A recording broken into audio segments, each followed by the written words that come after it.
Muito obrigado, Carla. Obrigado pela oportunidade de compartilhar e discutir esse tema que, na verdade, eu e acho que toda a equipe do João Vasque estão cada vez mais apaixonados e eu posso dizer isso, né, que estudar valor em saúde, sobretudo medidas de valor para o paciente com AVC, está sendo algo extremamente prazeroso para mim, uma redescoberta de um outro olhar da medicina que eu pessoalmente não prestava muita atenção, né? Nós, profissionais da saúde, a gente tem muito conhecimento técnico, científico, e nós somos treinados para focar em detalhes, e os detalhes, detalhe do paciente, né? E é muito bom quando tu tem interação com o paciente, tu vê que a perspectiva do paciente é completamente diferente, ele não quer saber qual artéria estava fechada no cérebro dele, ele quer voltar a escovar os dentes, entende? Então, assim, é uma percepção completamente diferente daquela que nós temos como profissional de saúde. E eu convido, assim, uma coisa que eu tenho aprendido e tenho treinado, é sair dessa visão míope da assistência e olhar a cadeia de assistência para o paciente, qual é o caminho que esse paciente está fazendo na jornada em busca da saúde, né, que é muitas vezes difícil, sobretudo no sistema público de saúde no Brasil. Você sabe muito bem, o AVC é realmente muito impactante. Por ano, infelizmente, 17 milhões de pessoas morrem com AVC no mundo. Desculpe, sofrem AVC no mundo e 6,7 milhões de pessoas morrem por ano na população global. Então, em termos de população global, é um dado meio genérico. Assim, a gente olha isso e fala assim, poxa, bastante gente, mas isso acaba não mudando muito a minha rotina como indivíduo.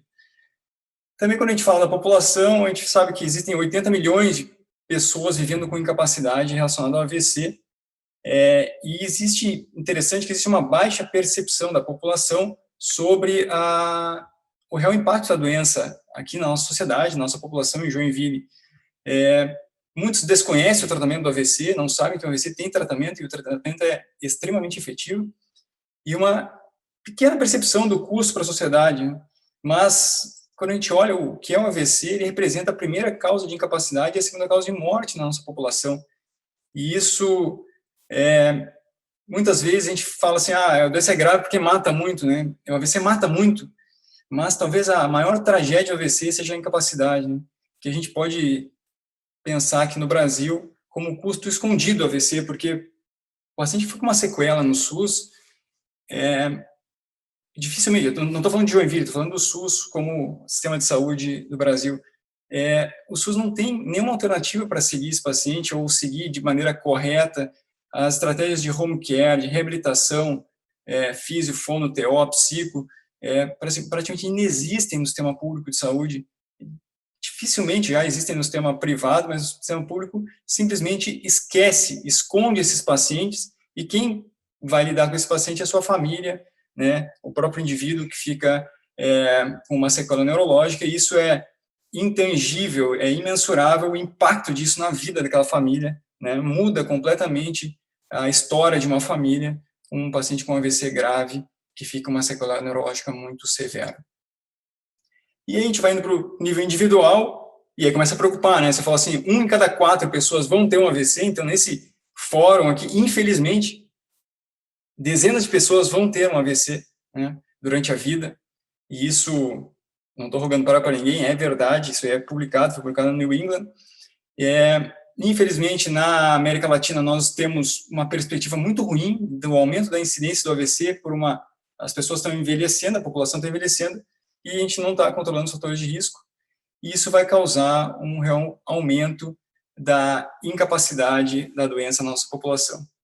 E essa incapacidade não é só uma sequela motora. Imagine que 70% dos pacientes que têm um AVC não voltam a trabalhar, independente da gravidade do AVC. 50% dos pacientes vão ter algum tipo de hemiparesia, déficit cognitivo em quase metade dos pacientes, afasia em 20%, dificuldade de comunicação em 20%, e 35% dos pacientes ficam com depressão. E a depressão é extremamente mal diagnosticada e mal manejada, sobretudo no sistema público de saúde, e isso a gente tem que parar e, como profissional da saúde, entender, né, que muitas vezes a gente está, de novo, focado nos pequenos detalhes e não está vendo que o paciente tem uma depressão grave pós-AVC e que a gente tem que fazer todo o nosso esforço para resolver isso, né? Vocês sabem muito bem, os AVCs são isquêmicos ou hemorrágicos, a grande maioria são isquêmicos, né, 85%, e essa é uma paciente que, com 47 anos, infelizmente, teve um AVC e foi para o Hospital Municipal São José. Essa paciente gentilmente cedeu a imagem dela, assim, agradeço a gentileza e assim, a ajuda que ela nos dá para entender a perspectiva do paciente, como o paciente está pensando no momento que ele sofre um AVC. Imagine que ela estava bem de manhã e subitamente ficou hemiplégica, que é a hemiplegia esquerda, né? E com 47 anos, e o marido dela percebeu que podia ser um AVC e acionou toda a cadeia de eventos que trouxeram ela para o hospital nessa manhã de julho. O que aconteceu quando você acordou? Eu não conseguia levantar, eu tive dificuldade para levantar para ir no banheiro. E aí, não consigo levantar da cama? Não conseguia. Tem algum lado que está fraco? O lado esquerdo eu não consigo levantar. Tá bom. Eu mando minha mão levantar, mas eu não levanto. Tô falando assim, esquisito. Enrolado, né? Tá bom. Esquisito. Rita, levanta o braço esquerdo. Eu não consigo. Levanta o máximo que você conseguir. Não vai. Não vai? Levantar, mas não vai. Vou levantar pra ti, tá? Segura o braço aqui em cima. Segura. Não dá, né? Não segura, não. Quer ir pra cá, segura. Vai, tá bom? Então, uma paciente numa situação extremamente dramática, com uma oclusão da artéria cerebral média direita, e o que ela estava pedindo, ela pediu várias vezes isso, por isso me marcou muito, eu quero ir para casa, eu quero voltar a ter uma vida normal. E naquele momento que ela falou isso, assim, acho que a gente, como profissional de saúde, tem que parar e repensar tudo, né? Eu estava pensando se ia ser anestesia geral, anestesia local, e ela só me pediu, quero voltar para casa, quero ter uma vida normal.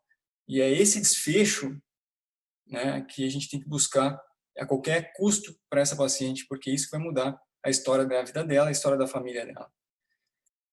Para nossa sorte da Rita, o AVC tem tratamento, que todos vocês sabem disso, né?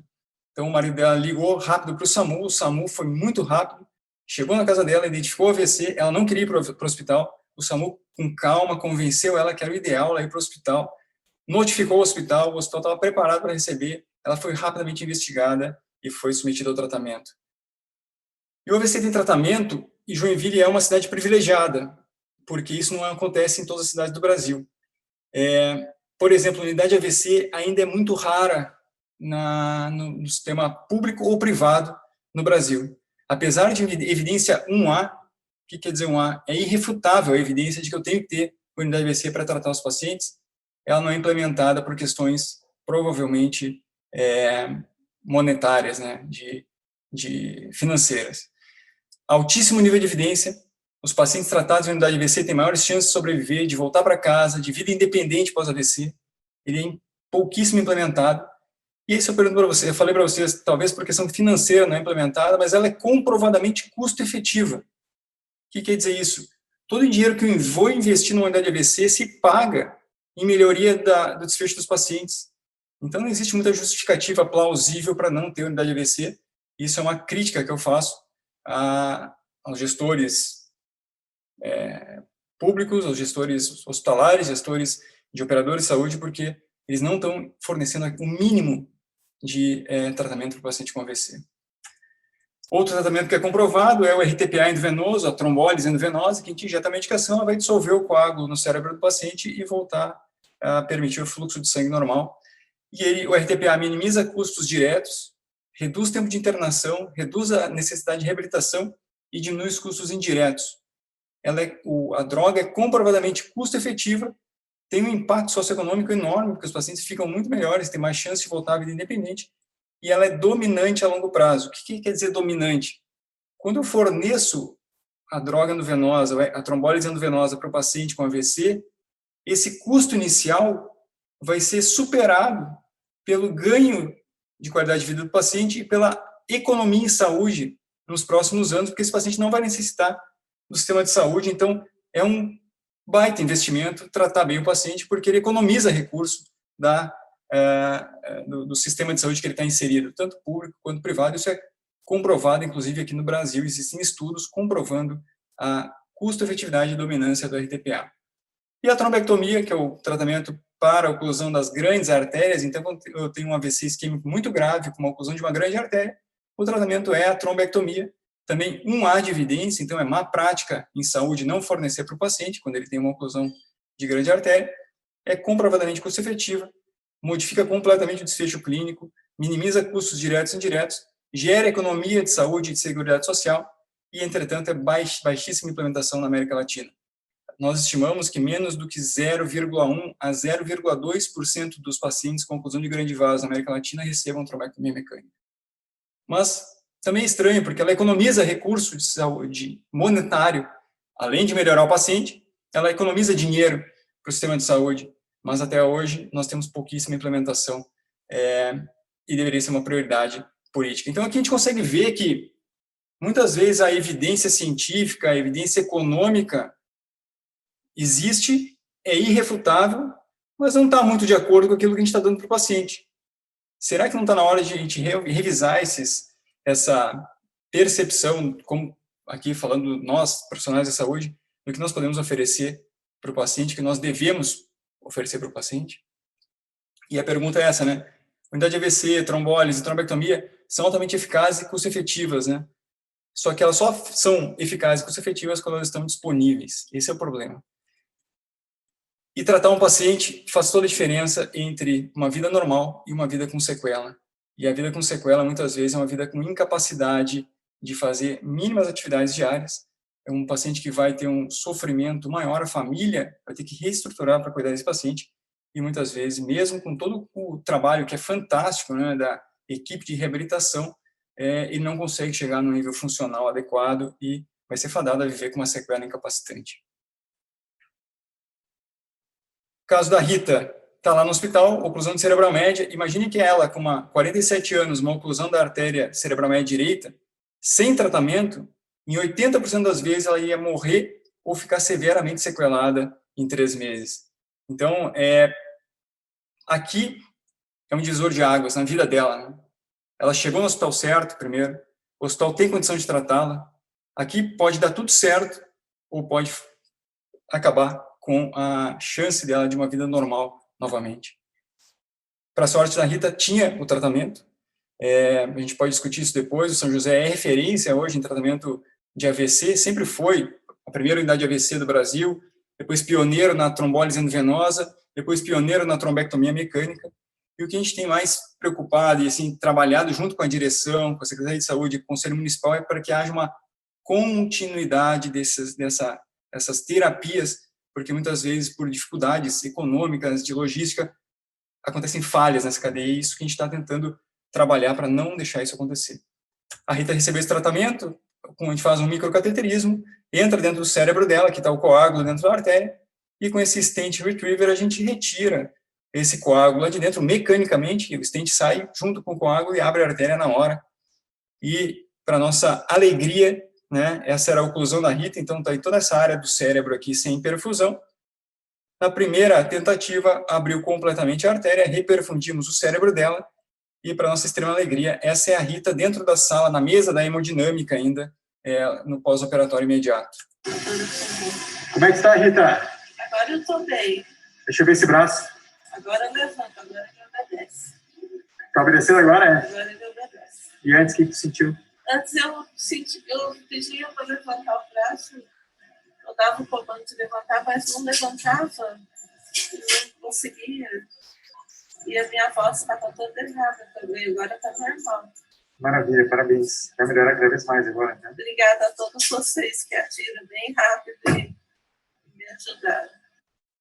A Rita ficou internada 6 dias no São José, foi para a unidade AVC, fez todo o processo de reabilitação, e essa é a Rita, 3 meses após, ela fez a gentileza de mandar esse vídeo ontem à noite, e ela tem uma vida completamente independente. Ela sentiu um pouquinho de fraqueza na perna quando foi na academia, então ela tem um ranking de 1, ela não está 100%, porque ela tem uma discreta fraquezinha na perna, mas está muito bem. No dia 29 de julho de 2020, eu acordei por volta de 5h15 da manhã, tentando levantar e não conseguia. O meu marido acordou e foi me ajudar. Ele percebeu que eu estava tendo um AVC. e entrou em contato com o SAMU, pedindo ajuda e socorro. A equipe do SAMU não demorou a chegar na minha residência e me levaram para o Hospital São José de Joinville. Chegando no hospital, eu fui direto para a tomografia, onde constataram sim, era um AVC. Eu fiquei 6 dias no hospital, fui tratada com muito amor, com muito carinho, com muito respeito. Eu saí numa segunda-feira à tarde. Na terça-feira eu voltei a trabalhar. Na quarta-feira eu voltei a dirigir. Na semana seguinte eu voltei às atividades físicas na academia, claro que com cuidados especiais. Hoje eu sigo a minha vida normal, e que todos, em qualquer lugar do Brasil e do mundo, consiga encontrar uma equipe como essa em um momento difícil, em um momento onde a pessoa está tendo um AVC como eu tive. A minha eterna gratidão. Obrigada. E é fantástico, né? Quando a gente percebe que o paciente tem a sua expectativa de saúde, tem a sua expectativa de recuperação, e é nisso que a gente tem que focar como profissional da saúde. Parar de microgerenciar os nossos aspectos técnicos, porque todo mundo aqui já tem experiência e já está trabalhando todos os dias com a saúde, e começar a pensar uma visão mais ampla, né, de como realmente o paciente deve ser encarado, né, e quanto a necessidade do paciente, a opinião do paciente pesa em qualquer conduta que nós vamos oferecer, ofertar numa situação de emergência ou no controle da saúde. Então, essa percepção do que o paciente quer, que a gente chama de valor, né? E o valor para o paciente é o desfecho esperado sobre o custo de implementar esse valor, esse desfecho. É um convite à reorganização do sistema de saúde para que o paciente seja o centro da atenção, que muitas vezes não é. Se eu contar para vocês que 90% dos AVCs poderiam ser evitados com o controle dos fatores de risco. Prestem bem atenção nessa frase. 90% da doença que mais incapacita e a segunda causa de morte na nossa população poderia ser evitada com controle dos fatores de risco. Será que o sistema de saúde está realmente calibrado para entregar saúde para esse paciente? O que realmente importa para o paciente, né? Poucas variações nos procedimentos e condutas. Existe padrão, existe protocolo, existe evidência científica do que é melhor para ele. Decisões baseadas em evidência. Eu só faço o que é melhor para o meu paciente. Continuidade da atenção ao longo da linha de cuidado. Não adianta fazer uma trombectomia no São José e esse paciente sair do São José necessitando de reabilitação e demorar 6 meses para conseguir a primeira consulta com o fisioterapeuta, né, que os fisioterapeutas atuam o máximo que eles conseguem, mas muitas vezes não conseguem dar conta. Agora está melhorando muito, né?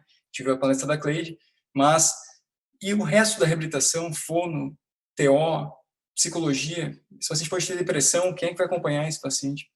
Dados de qualidade e transparência, eu quero saber qual é o melhor hospital para tratar AVC, qual é o melhor hospital para fazer uma cirurgia, uma apendicectomia. Ninguém tem esse dado hoje em dia, né? Os hospitais não têm transparência de dado. E inclusão da voz do paciente na definição dos desfechos clínicos, né? Realmente o que interessa para essa pessoa. Então, o valor em saúde poderia ser a melhor experiência para o paciente, com o menor custo de aplicar essa melhor experiência, e que tenha um maior impacto na saúde populacional. E é uma equação difícil que vem mexendo com todos os sistemas de saúde desenvolvidos no mundo, né? Então, no AVC, desfecho que importa para o paciente sobre o custo de fornecer esse desfecho. E o que é isso, né? No AVC, o paciente quer, primeiro, não ter complicações agudas, não quer ter um AVC isquêmico, não quer ter uma transformação hemorrágica. Segundo, ele quer fazer a prevenção secundária e não voltar a ter o AVC, né? E terceiro, ele quer ter os desfechos que realmente vão importar para ele: qualidade de vida, estado de saúde geral, autonomia de vida social, funções motoras, funções não motoras, funções cognitivas. Isso que faz a diferença na vida do paciente pós-AVC. E aí, o caso da Rita, ela chegou no hospital, recebeu um tratamento, e esse tratamento, por mais que tenha tido impacto na situação dela, é um tratamento que tem muito pouco impacto na população de pacientes com AVC. São muito poucos pacientes que vão receber trombectomia mecânica, são poucos pacientes que têm essa necessidade ou que chegam a tempo. E mesmo que os pacientes precisem da trombectomia mecânica, esse tratamento está inserido numa grande e complexa rede de atendimento. E essa grande rede de atendimento se chama linha do cuidado para o AVC.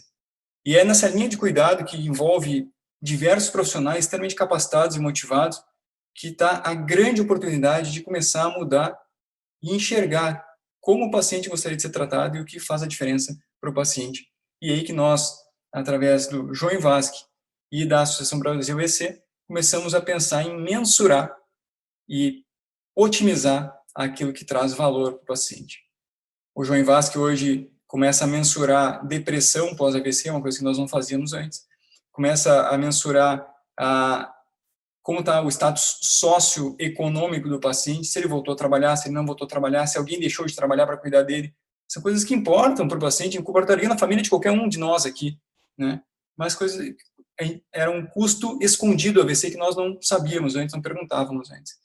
E aqui eu gostaria de frisar a extrema importância da Associação Brasil AVC, porque é ela que tem a função de levar o que é interessante para o paciente.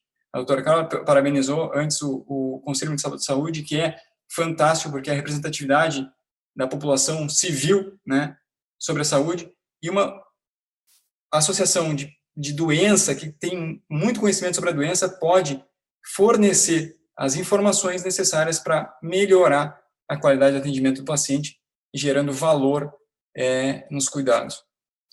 Essa é a reunião realizada terça-feira, todos os profissionais aqui extremamente capacitados, envolvidos em melhorar a rotina, o fluxo do paciente com AVC na nossa cidade, na nossa macro-região. É uma reunião difícil, porque tem que ligar todos os pontos daquele complexo da linha do cuidado, mas é possível, sim, e eu gostaria de mostrar para vocês, eu vi esse slide hoje do professor Werner Hack, da Alemanha, e ele mostrou isso. Na Alemanha hoje,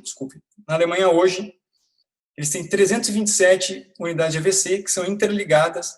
Eles fazem 78% dos pacientes na Alemanha internam em unidade de AVC. Então, AVC vai para a unidade de AVC em quase 80% das vezes.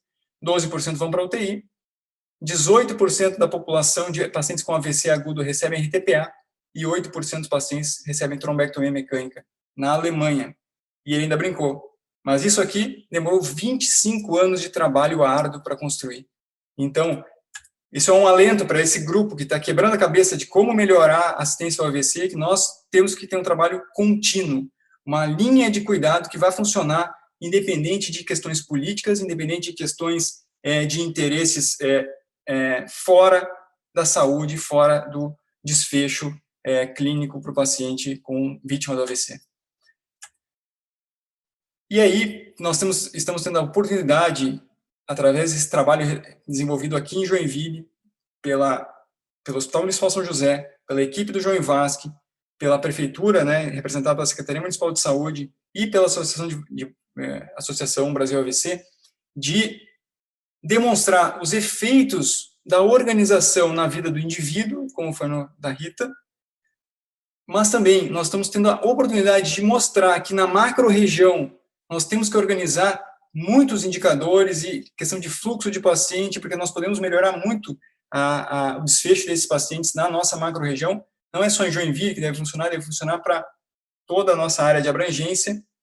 E, de maneira muito honrosa, assim, a equipe do João Vasque e do Hospital Municipal São José tem participado na definição, junto ao Ministério da Saúde, dos critérios, né, da linha de cuidado do Brasil, da política pública do Brasil, e também dos critérios de credenciamento dos centros de AVC que vão fazer trombectomia mecânica no SUS no país. Então, isso é bastante honroso, porque o nosso trabalho vem sendo reconhecido dentro da cidade e demonstra que focar no paciente e entregar melhores desfechos para o paciente, além de ajudar a população, ajudar o paciente com AVC, também nos permite esse ganho exponencial de abrangência e talvez um impacto muito maior do que a gente pensava no início, que a gente estava focado só naquele indivíduo, e agora a gente consegue, inclusive, moldar a política pública de saúde no Brasil. E, por último, aconteceu hoje, nós lançamos, através da doutora Sheila Martins, a presidente da World Stroke Organization, eu tenho sido auxiliado dela, a doutora Sheila é uma líder, e é um orgulho trabalhar com ela, e nós lançamos o programa de certificação dos centros de AVC na América Latina, através da World Stroke Organization, para levar essa organização assistencial, a linha do cuidado, para que outros países na nossa tão sofrida América Latina também possam iniciar com políticas públicas, políticas de saúde que venham trazer benefícios para os pacientes com doença cerebrovascular. Terminando já, nós acreditamos que o futuro do AVC vai ser numa transformação contínua da linha de cuidado. A gente vai sempre estar focando no valor e no que o paciente pode precisar nessa linha de cuidado. Ela deve ser continuamente repensada, ela deve ser continuamente questionada se a gente está fazendo a coisa certa, e nós temos que mensurar indicadores assistenciais de qualidade, otimizar a prevenção primária, porque é aqui que a gente pode ter o maior ganho em termos de não deixar o paciente ter com AVC. Qual é o maior objetivo do paciente com AVC? É não ter o AVC, né? Se ele cuidar bem dos fatores de risco, ele não vai ter o AVC em 90% das vezes. Então, aqui está o segredo, né? E não é, infelizmente não é segredo, isso é bem sabido, mas não é efetivo nossa prevenção primária. Pode otimizar também a detecção precoce de FA, anticoagulação efetiva com drogas que funcionem, né? Infelizmente, nós não temos acesso a novos anticoagulantes no SUS, então a gente usa varfarina, e apesar de termos comprovado cientificamente, tem um artigo publicado sobre isso, que nenhum paciente que está usando varfarina durante 1 ano para FA, para prevenção de AVC, estava adequadamente anticoagulado. Então, nós já temos a prova de que não funciona, né? Então, ter esse ímpeto de mudança é fundamental para que a gente possa evoluir. E, como eu falei antes, o tratamento de fase aguda deve estar sempre disponível. Não é justo, em termos populacionais, que o próximo paciente chegue depois da RITA, não tenha material para ser tratado e vá ser privado de um tratamento que pode salvar a vida dele e modificar completamente a evolução da doença nesse indivíduo. E, por último, um convite a todos aqui. É com muito orgulho que eu vou mostrar para vocês isso. Nós criamos um curso de como implementar centros de AVC para toda a América Latina, né? Então, Joinville, a equipe do São José, criou esse curso de como criar centros de AVC. Esse curso já existe, nós fazemos esse curso há 5 anos, inclusive já treinamos 23 serviços da América Latina, e era presencial. Agora, com a pandemia, nós tornamos ele num curso online, gratuito, para todos os profissionais de saúde que tenham interesse em aprender. Como é que ele funciona? São 10 módulos online de como implementar e fortalecer centros de excelência em AVC. Todos os neurologistas são especialistas em AVC, que participam do curso, e mostrando ideias práticas e pragmáticas de como realmente fazer funcionar no seu hospital, no seu serviço, as melhores condutas que vão trazer valor para o paciente. Esses são os módulos do curso, e todos os módulos têm uma videoaula, tem material de texto e os slides para download, assim como materiais complementares, casos clínicos reais e questionários de autoavaliação, inclusive com certificação no final. Então, não deixe de conferir isso. Eu estou realmente muito orgulhoso desse material, que deu muito trabalho.